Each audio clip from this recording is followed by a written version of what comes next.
오늘 선생님이 들려줄 이야기는 현진건의 운수 좋은 날이에요.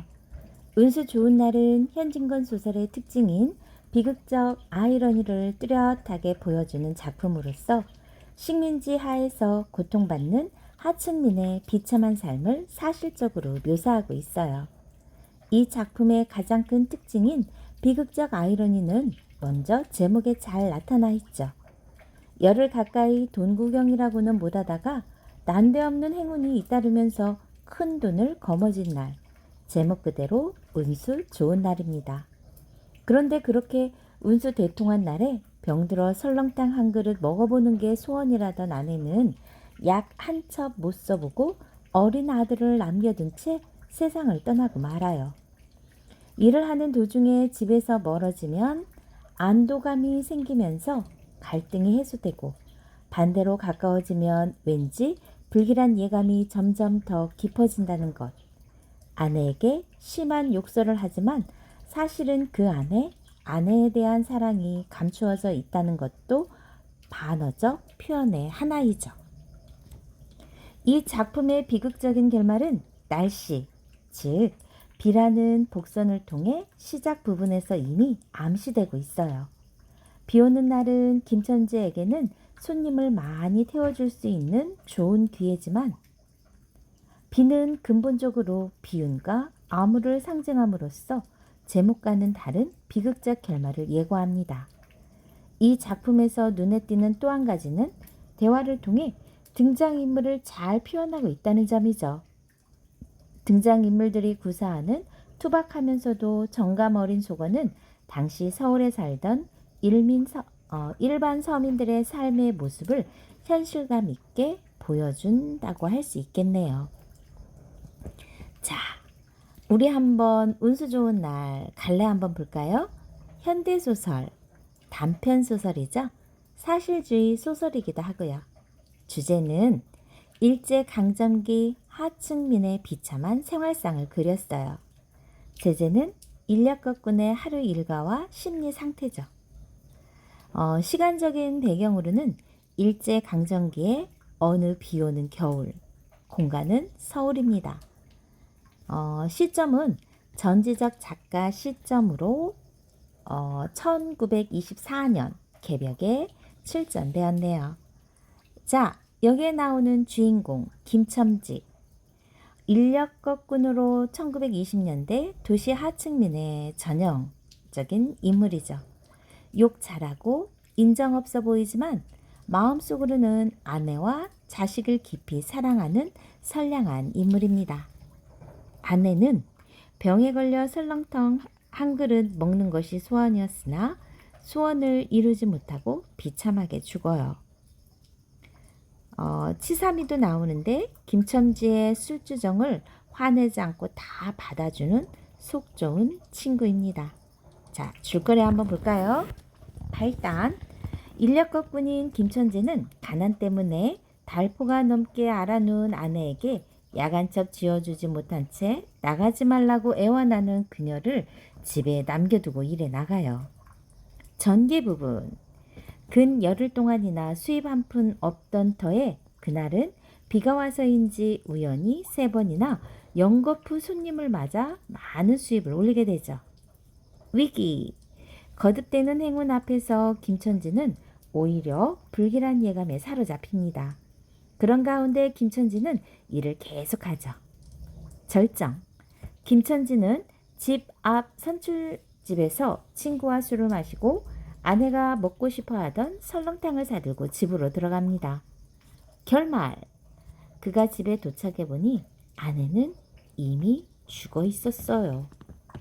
자, 지금부터 선생님이 들려줄게요. 운수 좋은 날 현진건.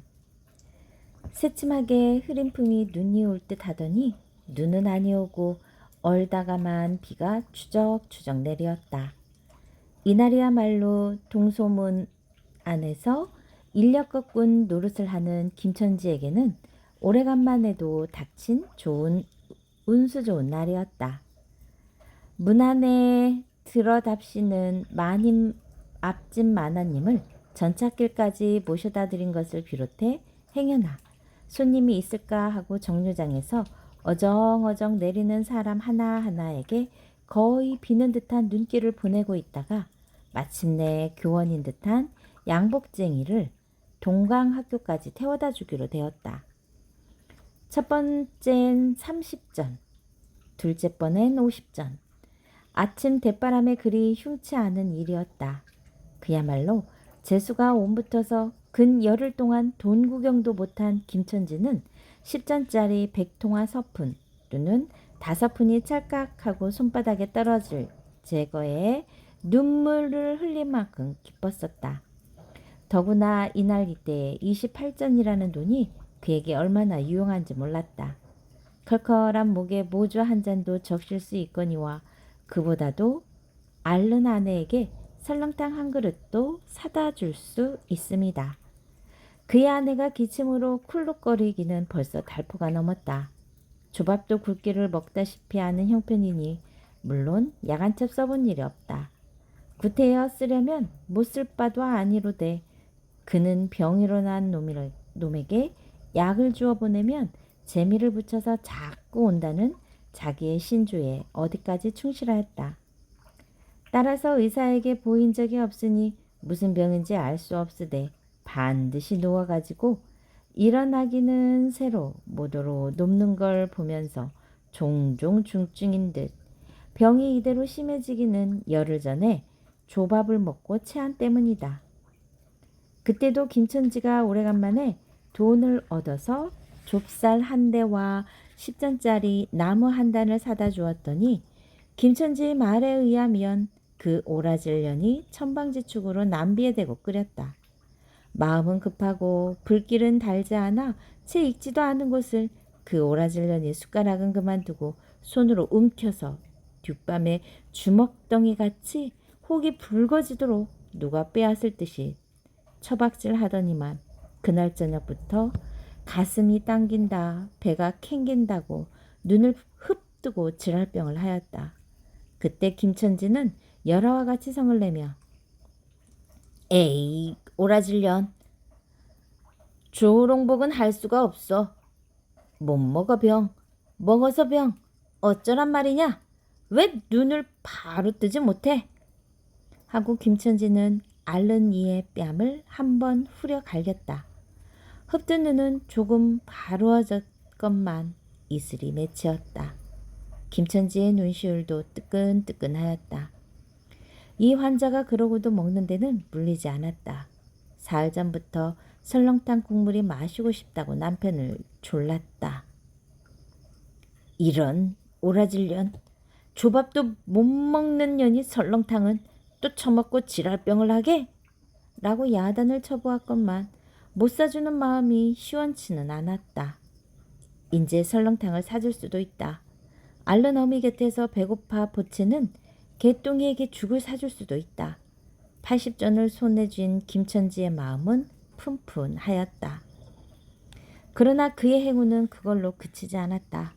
땀과 빗물이 섞여 흐르는 목덜미를 기름 주머니가 다 된 외목 수건으로 닦으며 그 학교 문을 돌아 나올 때였다.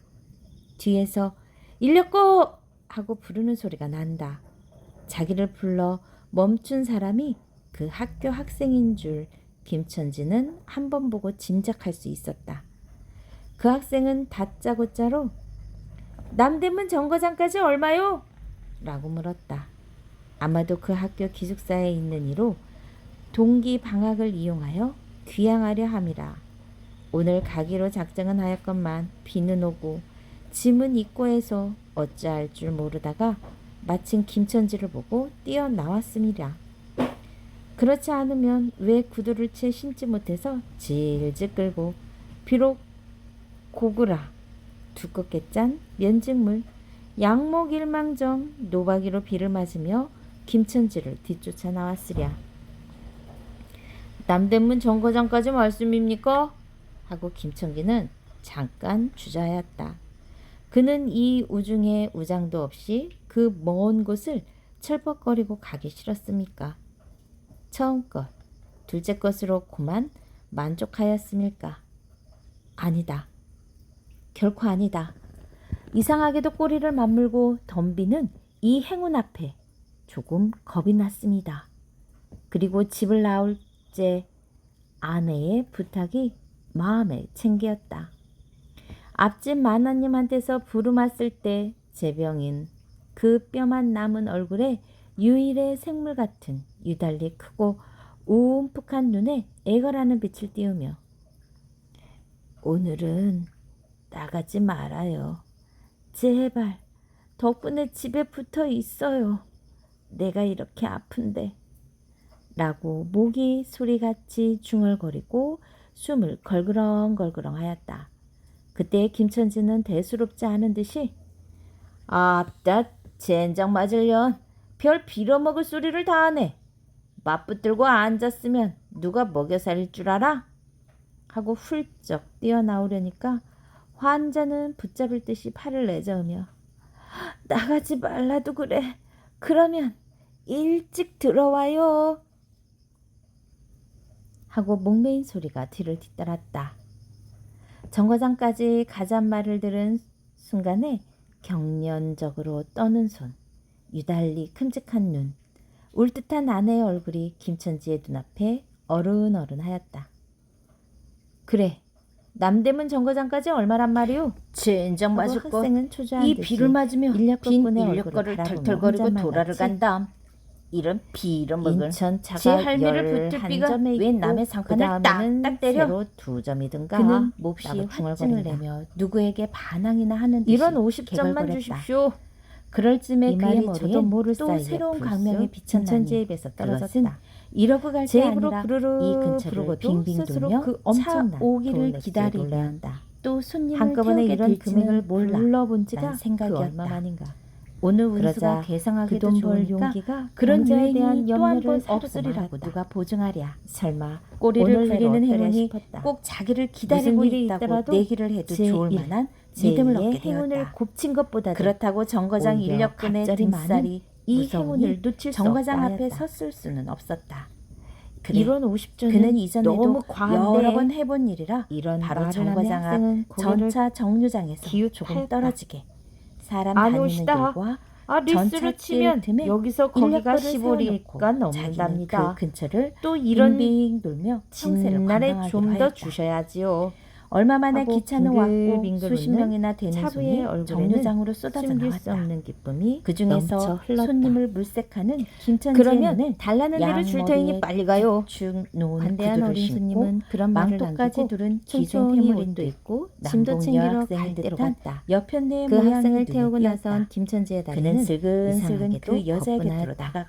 다름질을 한다는 보다 거의 나는 인력과 아니탑실라시오. 바퀴도 어떻게 속히 도는지 그 여학생 분단이보다 한참은 얼음을 지쳐 나가는 스케이트 모양으로 미끄러져 가는 듯하였다. 김천지를 거들떠보지 않았다. 얼음 땅에 비가 내려 김천지는 구걸하는 거지나 이윽고 끄는 이의 다리는 연방 그의 기색을 자기 집 가까이 다다른 까닭이다. 정거장 새삼스러운 염려가 그의 가슴을 모셔다 드리겠습니다. 댁이 어디신가요? 나가지 말아요. 내가 이렇게 아픈데 그 여자의 들고 있는 이런 말이 잉인 그의 버들고리 짝에 그리고 병자의 움쓱 들어간 눈이 원망스러운 듯이 자기를 노리는 듯하였다. 귀찮게 그러자 엉엉하고 오는 개똥이의 곡성을 들은 듯이 지르고는 돌아선다. 딸꾹딸꾹하고 숨 모으는 소리도 나는 듯이다. 하고 물러섰다. 왜 이리우? 전차는 왔다. 기차 놓치겠구먼. 김천지는 원망스럽게 전차 타는 일을 노리고 있었다. 간신히 그의 그러나 그의 예감은 틀리지 않았다. 언뜻 깨달으니 김천지가 빡빡하게 사람을 싣고 길 한복판에 시작하였을 때 타고 남은 손 하나가 있었다.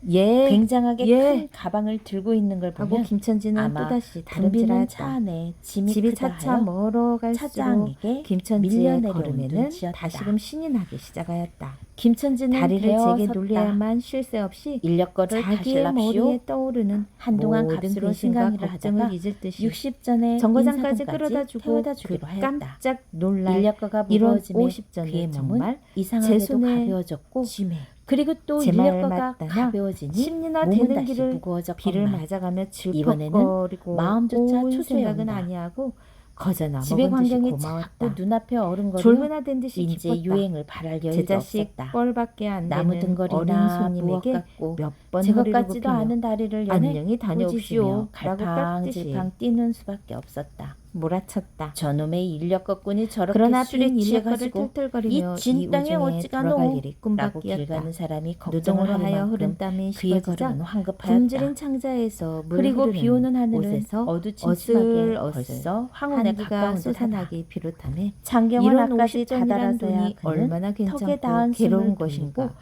걸음도 절절히 늦추잡았다. 느꼈다. 한 걸음, 정거장을 두 떠나는 걸음, 그의 집이 발걸음은 힘 하나 가까워질수록 없었다. 그의 마음조차 괴상하게 온몸이 누그러웠다. 옹송그려지며 그런데 이 당장 누그러움은 그 자리에 엎어져 안심해서 못 오는 게 일어날 아니오. 것 같았다. 자기를 덮친 무서운 불행을 빈틈없이 알게 될 때까지 박도한 것을 누리는 마음에서 오는 것이다.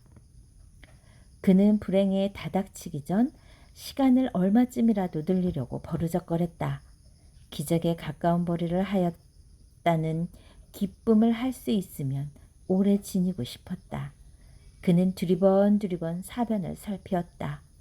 그 모양은 마치 자기 집, 곧 불행을 향하고 달려가는 제 다리를 제 힘으로는 도저히 어찌할 수 없으니 누구든지 나를 좀 잡아다고 구해다고 하는 듯 하였다. 그럴 쯤에 마침 길가 선술집에서 그의 친구 치삼이가 나온다.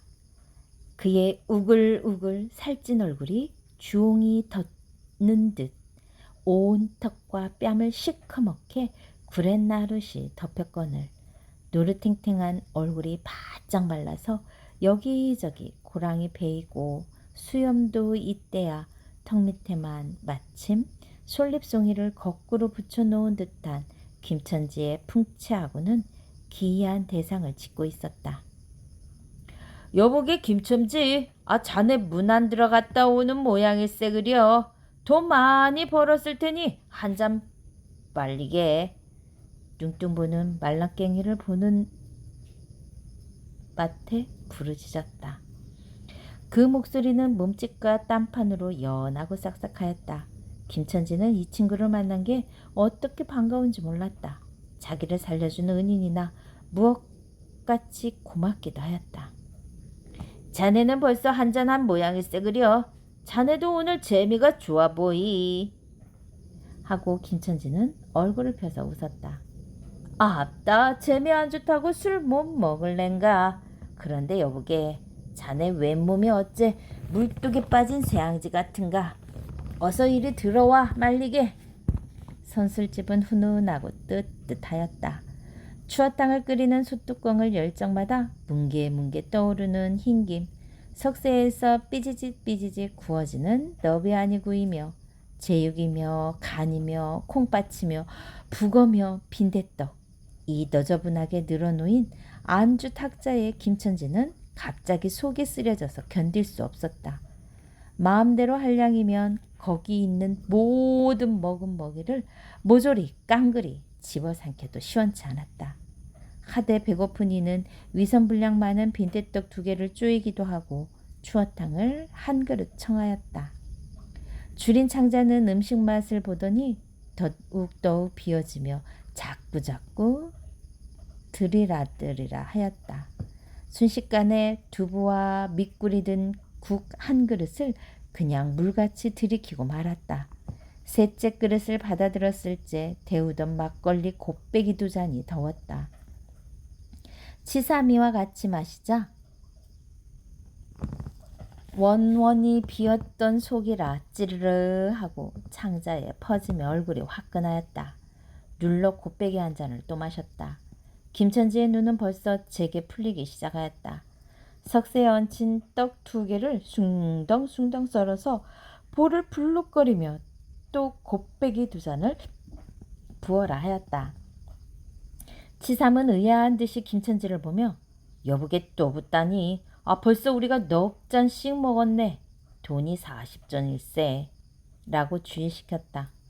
아따 이놈아, 40전이 그리 끔찍하냐. 오늘 내가 돈을 막 벌었어. 참 오늘 운수가 좋았느니. 그래? 얼마를 벌었어? 30원을 벌었어. 30원을. 이런 젠장 말을. 술을 왜 안 부어? 괜찮다 괜찮다. 막 먹어도 상관이 없어. 오늘 돈 산더미 같이 벌었는데. 허허. 이 사람 취했군. 그만두세. 아, 이놈아, 이걸 먹고 취할래냐? 어서 더 먹어. 하고는 치삼의 귀를 잡아치며 취한 이는 부르짖었다. 그리고 술을 붓는 15살 됨직한 중대가리에게로 달려들며 이놈 오라질놈 왜 술을 붓지 않어? 라고 야단을 쳤다. 중대가리는 히히 웃고 치삼을 보며 문의하는 듯이 눈짓을 하였다. 주정꾼이 이 눈치를 알아보고 화를 버럭 내며 애미를 붙을 이 오라질 놈들 같으니 이놈 내가 돈이 없을 줄 알고 하자마자 허리춤을 훔짓훔짓 하더니 1원짜리 한 장을 꺼내어 중대가리 앞에 벌쩍 집어 던졌다. 그 사품의 몇 푼 은전이 잘그랑하며 떨어진다. 여보게 돈 떨어졌네. 아, 왜 돈을 막 끼었나? 이런 말을 하며 일변 돈을 줍는다. 김천지는 취한 중에도 돈의 거처를 살피는 듯이 눈을 크게 떠서 땅을 내려보다가 불시에 제 하는 짓이 너무 더럽다는 듯이 고개를 소스라치자 더욱 성을 내며 봐라 봐, 이 더러운 놈들아. 내가 돈이 없나? 다리 뼈다구를 꺾어 놓을 놈들 같으니 하고 치삼에 주어주는 돈을 받아 이 원수의 돈, 이 육실을 한 돈 하면서 팔매질을 한다. 벽에 맞아 떨어진 돈은 다시 술 끓이는 양푼에 떨어지며 정당한 매를 맞는다는 듯이 쨍 하고 울었다. 곱빼기 2잔은 또 부어질 겨를도 없이 말려가고 말았다. 김천지는 입술과 수염에 붙은 술을 빨아들이고 나서 매우 만족한 듯이 그 솔잎송이 수염을 쓰다듬으며 또 부어! 또 부어! 라고 외쳤다. 또 한 잔 먹고 나서 김천지는 치삼의 어깨를 치며 문득 껄껄 웃는다. 그 웃음소리가 어찌나 컸든지 술집에 있는 이의 눈은 모두 김천지에게로 몰렸다. 웃는 이는 더욱 웃으며 여보게 치삼이 내 우스운 이야기 하나 할까? 오늘 손을 대고 정거장에까지 가지 않았겠나? 그래서 갔다가 그저 여기가 안 됐네 그려. 그래 전차 정류장에 얼음얼음하며 손님 하나를 태울 궁리를 하지 않았나. 거기 마침 마나님이신지 여학생님이신지 요새냐 어디 논다니와 아가씨를 구별할 수 있던가. 망토를 잡으시고 비를 맞고 서 있겠지. 슬근슬근 가까이 가서 인력거 다시랍시오 하고 손가방을 받으려니까 내 손을 탁 뿌리치고 획 돌아서더만 왜 남을 이렇게 귀찮게 굴어? 그 소리야말로 꾀꼬리 소리지. 김천지는 교묘하게도 정말 꾀꼬리 같은 소리를 내었다. 모든 사람은 일시에 웃었다. 빌어먹을 깍쟁이 같은 년 누가 저를 어쩌나. 왜 남을 귀찮게 굴어. 어이구 소리가 저신도 없지. 웃음소리들은 높아졌다. 그러나 그 웃음소리들이 사라지기 전에 김천지는 훌쩍훌쩍 울기 시작하였다. 치삼은 어이없이 주정뱅이를 바라보며 금방 웃고 지랄을 하더니 우는 건 또 무슨 일인가? 김천지는 연애 코를 들이마시며 우리 마누라가 죽었다네. 뭐? 마누라가 죽다니? 언제? 이놈아 언제는 오늘이지. 끼 미친놈 거짓말 마라. 거짓말은 왜? 참말로 죽었어. 참말로. 마누라 시체를 집에 뻗을쳐 놓고 내가 술을 먹다니. 내가 죽일 놈이야. 죽일 놈이야. 하고 김천지는 엉엉 소리를 내어온다. 치삼은 흥이 조금 깨지는 얼굴로 우원 이 사람이 참말을 하나 거짓말을 하나. 그러면 집으로 가세. 가. 하고 우는 이의 팔을 잡아당겼다. 치삼의 끄는 손을 뿌리치더니 김천지는 눈물이 글썽글썽한 눈으로 싱그레 웃는다. 죽기는 누가 죽어? 하고 득이가 양양. 죽기는 왜 죽어? 생떼같이 살아만 있단다. 그 오라질년이 밥을 죽이지. 이제 나한테 쏘갔다. 하고 어린애 모양으로 손뼉을 치며 웃는다. 이 사람 정말 미쳤단 말인가? 나도 아주머니가 앓는단 말 들었었는데. 하고 치삼이도 어느 불안을 느끼는 듯이 김천지에게 또 돌아가라고 권하였다. 안 죽었어. 안 죽었대도 그래. 김천지는 화증을 내며 확신 있게 소리를 질렀으되 그 소리엔 안 죽은 것을 믿으려고 애쓰는 가락이 있었다. 기어이 일어너치를 채워서 곱빼기 한 잔씩 더 먹고 나왔다. 구준비는 의연히 추적추적 내린다. 김천지는 치중에도 설렁탕을 사가지고 집에 다다랐다. 집이라 해도 물론 셋집이요. 또 집 전체를 세든 게 아니라 안과 뚝 떨어진 행랑방 한 칸을 빌려 든 것인데 물을 길어대고 한 달에 1원씩 내는 터이다. 만일 김천지가 주기를 띄지 않았던들 한 발을 들여놓았을째 그곳을 지배하는 무시무시한 정적. 폭풍우가 지나간 뒤에 바다 같은 정적에 다리가 떨렸으리라. 쿨룩거리는 기침소리도 들을 수 없다. 그르렁거리는 숨소리조차 들을 수 없다. 다만 이 무덤 같은 침묵을 깨트린다보다 한층 더 침묵을 깊게 하고 불길하게 하는 빡빡하는 그윽한 소리, 어린애의 젖받는 소리가 날 뿐이다. 만일 청각이 예민하니 같으면 그 빡빡 소리는 빨따름이요 꿀떡꿀떡하고 젖 넘어가는 소리가 없으니 빈젖을 빤다는 것도 짐작하는지 모르리라. 혹은 김천지도 이 불길한 침묵을 짐작했는지 모른다. 그렇지 않으면 대문에 들어서자마자 전에 없이 이 난장 맞을년 남편이 들어오는데 나와보지도 않아. 이 오라질년 이라고 고함을 친 게 수상하다. 이 고함이야말로 제 몸을 엄습해오는 무시무시한 증을 쫓아버리려는 허장성세인 까닭이다. 하여간 김천지는 방문을 왈칵 열었다.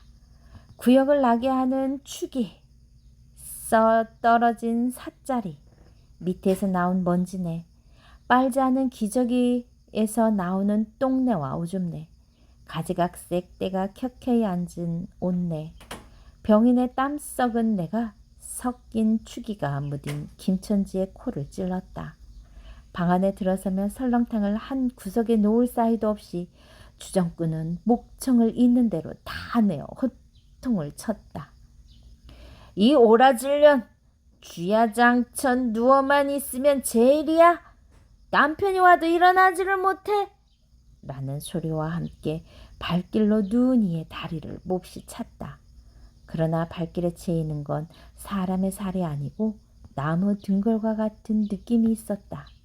이때 빽빽 소리가 응아 소리로 변하였다. 개똥이가 물었던 젖을 빼어놓고 운다. 운데도 온 얼굴을 찡그려 붙여서 운다는 표정을 할 뿐이다. 응아 소리도 입에서 나는 게 아니고 마치 뱃속에서 나는 듯 하였다. 울다가 목도 잠겼고 또 울 기운조차 시진한 것 같았다.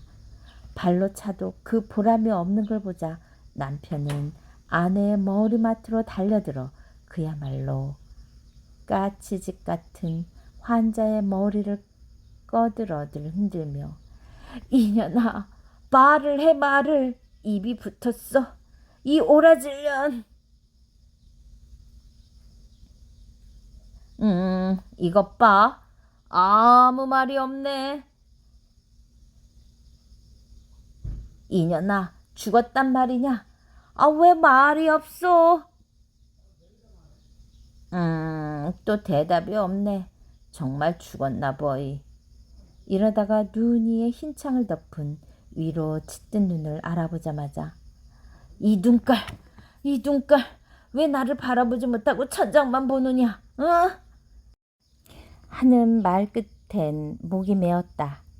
그러자 산 사람의 눈에서 떨어진 닭의 똥 같은 눈물이 죽은 이의 뻣뻣한 얼굴을 어룽어룽 적시었다. 문득 김천지는 미칠 듯이 제 얼굴을 죽은 이의 얼굴에 한 대 비벼대며 중얼거렸다. 설렁탕을 사다 놓았는데 왜 먹지를 못하니? 왜 먹지를 못하니? 개상하게도 오늘은 운수가 좋더니만. 자, 이 작품에 나타나 있는 반어적 요소 한번 찾아볼까요? 운수가 가장 좋았던 날에 사랑하는 아내가 죽은 거. 아내에 대한 불길한 예감이 집에서 멀어지면 해소되고 가까워지면 다시 강하게 되살아나는 거. 속으로 아내를 사랑한다면서 때리고 심하게 욕하는 거. 아내를 걱정하면서 술집에 앉아 돈을 펑펑 쓰면서 실없는 농담을 계속하는 거. 반어적 요소였죠. 자, 작품의 서두에서 비 오는 날씨가 갖는 의미와 역할에 대해 한번 볼까요? 비극적인 결말을 암시하는 복선의 역할을 합니다. 비 오는 날씨 말이죠. 대화 속에 속어가 많이 사용되는데 속어를 씀으로써 얻어지는 효과는 무엇일까요? 하층민들의 삶을 현실감 있게 보여주고 등장인물을 사실적으로 표현해주고 있어요. 어떤가요? 현진건의 운수 좋은 날 잘 들으셨나요? 선생님이 앞으로 한국의 단편소설 베스트 37가지를 읽어주려고 해요. 좋아요, 구독 꾹 눌러주시면 선생님에게는 커다란 힘이 된답니다. 다음엔 어떤 편으로 찾아줄지 기대해 주세요. 감사합니다.